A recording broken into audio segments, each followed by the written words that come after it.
Of all of the events that have been affected by the coronavirus, the one I am least upset about is the Miss America pageant. From systematically excluding women of color to the obvious objectification of the female body, the Miss America pageant has always been a lightning rod for controversy. But what it's less known for is plagiarism. See, the most recognizable image of the Miss America pageant are the famous sashes, inked with the contestants' home states. But that tradition actually started years earlier, when the women's suffrage movement staged elaborate pageants featuring smart and professional women wearing sashes labeled with their career aspirations. And to combat the narrative that suffragettes are nasty women with duplicitous motivations, they donned white, a color associated with cleanliness and purity. But just like the modern-day pageant has evolved from its original concept, so too has the movement that came before it, the women's suffrage movement. More specifically, the final culmination of it, the 19th Amendment, which celebrates its 100th anniversary this year. And yet, as PBS notes on September 10, 2019, most Americans don't know the true story behind the 19th Amendment, one of internal strife, marginalization, rampant racism, and an undercurrent of disenfranchisement that in many ways still exists today. So, let's first take a look at the historical opposition to the 19th Amendment. Second, assess the role that women of color played within that movement. And finally, look at some implications the 19th had on a culture of exclusion. Because as Miss Magazine writes in August 26, 2019, while the 19th Amendment is the most important moment in women's history, it's also the most misunderstood. Since the 19th Amendment was passed, men across the country have universally supported women's suffrage. If suffrage meant, women suffering. And social media hasn't really helped. For instance, in 2016, hashtag repeal the 19th was a thing. Like this tweet from user Michael Meyer.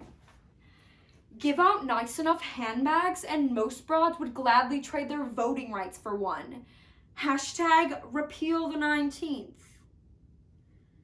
Michael, call your mother. But false dichotomies like this one are nothing new when it comes to the rhetoric behind the women's suffrage movement. But the history of that rhetoric is often buried, particularly when it comes to those responsible for pushing it. Women. And with the rise in pro-suffrage, a fervent anti-suffrage movement was born. Their leaders were women. In 1911, the most powerful of these, the National Association Opposed to Women's Suffrage, was founded by Josephine Dodge. The organization's rationale was clear. Women didn't want the right to vote, because that right also meant a choice. Either voting or family. The Atlantic notes on July 19, 2019, that the opposition to the 19th Amendment only saw large-scale success when it found its voice in other women, not as a question of political fairness, but as a means for political gain. In other words, the 19th Amendment didn't just establish the right for women to vote.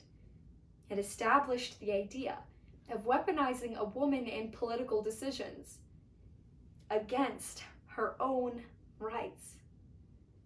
But it's important to note that when we're talking about what the 19th did for women, we're not really talking about all women. Because while the 19th was a pivotal moment in women's history, it only granted that right to white women, upper and middle class white women. Meanwhile, voting restrictions against black and brown women continued until 1965, despite them playing a prevalent role in the movement. How'd this happen? Well, in the early 1900s, the movement became highly politicized, Congressional leaders feared backlash over suppressing a large voting bloc that could someday vote and take out their anger on those who prevented the right in the first place. So the solution? Finding a middle ground and giving that right to white women, a voting bloc that to them, they could at least trust. White suffragists systematically excluded Indigenous, Asian, and Black women from the suffrage movement simply because they didn't fit the narrative of success the white women so desperately tried to cultivate. And according to the New York Times on July 18, 2018, this betrayal of trust opened up a rift between Black and white feminists that still exists today. And that rift is part of a much larger chasm in the way we teach, learn, and talk about the 19th Amendment. The Hill writes on September 15, 2019, that history textbooks, including my very own American history one, perpetuate the idea that women were granted the right to vote, when in reality, they fought for it. A seemingly simple rhetorical difference, but one we see all too often, stripping women of their victories, if they're even acknowledged in the first place. In response, a school district in Waterloo, Iowa enacted a 72-page high school curriculum change to encourage the accurate study of the suffrage movement, building on the momentum of the 100-year anniversary.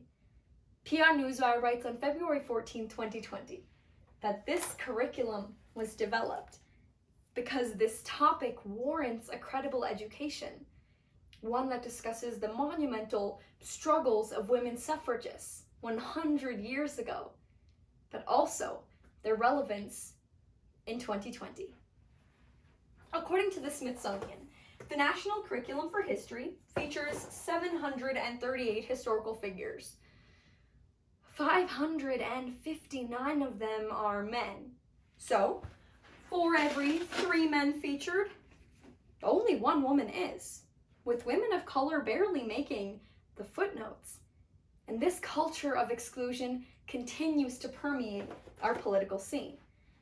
In 2017, the Women's March and its founders came under fire for its lack of inclusivity and anti-Semitism. The hashtag #MeToo movement shined a spotlight on the pervasiveness of sexual harassment in the workplace. But this hashtag was coined by a Black woman over 10 years ago and only garnered national attention when affluent women in Hollywood started using it. The reproductive rights movement conveniently fails to address issues that disproportionately affect minorities, such as the racial gap in infant mortality due to biased medical treatment, because this movement is spearheaded by white feminists. And as the University of Akron notes, 100 years later, the 19th continues to be a roadmap for exclusion, suggesting that its greatest legacy isn't the rights it won, but rather those it lost.